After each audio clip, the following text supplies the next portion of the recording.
Time తీసుకోవడానికి ఏంటండి reason ఏంటి? అంటే ఫైనాన్షియల్ ప్రాబ్లమా? లేకపోతే ఇంకా ఏంటి ప్రాబ్లమ్? ఈ ఫైనాన్షియల్ ప్రాబ్లమ్ ఎప్పుడూ లేదండి. మాకేంటంటే నాకు కొత్త సోలోగా బిజినెస్ చేయడాలు ఇవన్నీ కొత్త. మనం ఏంటంటే బిజినెస్‌లో ఆహ్, పేపర్ నమ్మాలని తెలియక మాట నమ్మి నేను కొన్ని పనులు చేశా. సో, అది వికటిచ్చి కొద్దిగా డిలే అవ్వాల్సొచ్చింది తప్పితే కంటెంట్ పరంగా అయితే ఎప్పుడు ప్రాబ్లమ్ లేదండి. మధ్యలో హీరో గారికి ఒక 3 మంత్స్, 4 మంత్స్ రెస్ట్‌లో ఉన్నాడు. ఆయన ఇంజ్యూరీ అయింది. అట్లా అయింది తప్పితే ఇట్స్ నథింగ్ అబౌట్ ఫైనాన్షియల్స్ అలా ఏం లేదు ప్రస్తుతానికైతే. అంటే ఇండస్ట్రీలో ఎప్పుడైనా సరే పేపర్ మీద ఉంటేనే నమ్మాలి. అదే నాకు ఆ ఎక్స్‌పీరియన్స్ లేదండి. సరైన గైడ్ చేసేవాళ్ళు లేకపోవడం నాకొచ్చిన ఇబ్బంది అదంతే. అంటే ఎవరితో వచ్చింది ఆ ప్రాబ్లమ్?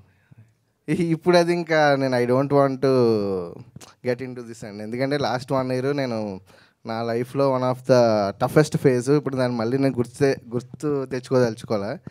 డెఫినెట్‌గా మాట్లాడతా వన్ డే. నేను చెప్పింది 10 మంది వినే రోజు ఖచ్చితంగా నేను అది నా ఎక్స్‌పీరియన్సెస్ చెప్తానండి. కానీ దాని ఎఫెక్ట్ మీ సినిమా పైన బాగా పడడం 3 పడిందండి. ఇయర్స్ దాకా డిలే అవ్వడం జరిగింది కదా! పడింది. బట్ ఈ సినిమా ఇప్పుడు కూడా ఫ్రెష్‌గానే ఉంటుందండి. ఎందుకంటే ఇది పీరియడ్ సినిమా 2007లో అట్లా జరిగాయి కదా! సో, మనకేమి స్టే లేనట్టు కానీ అట్లా ఏమి అనిపించదు. ఫ్రెష్‌గానే అనిపిస్తది కదా! ద థింగ్ ఏంటంటే బికాస్ ఆఫ్ డిలేస్ మాకు ప్రమోషన్స్‌లో లిమిటేషన్స్ వచ్చేసినాయి తప్పితే హోప్‌ఫుల్లీ మౌత్ టాక్‌తో ఇంకా బాగా జనంలోకి తీసుకెళ్తామని అనుకుంటున్నాను అండి. ఓకే. Thank you. అయితే జగన్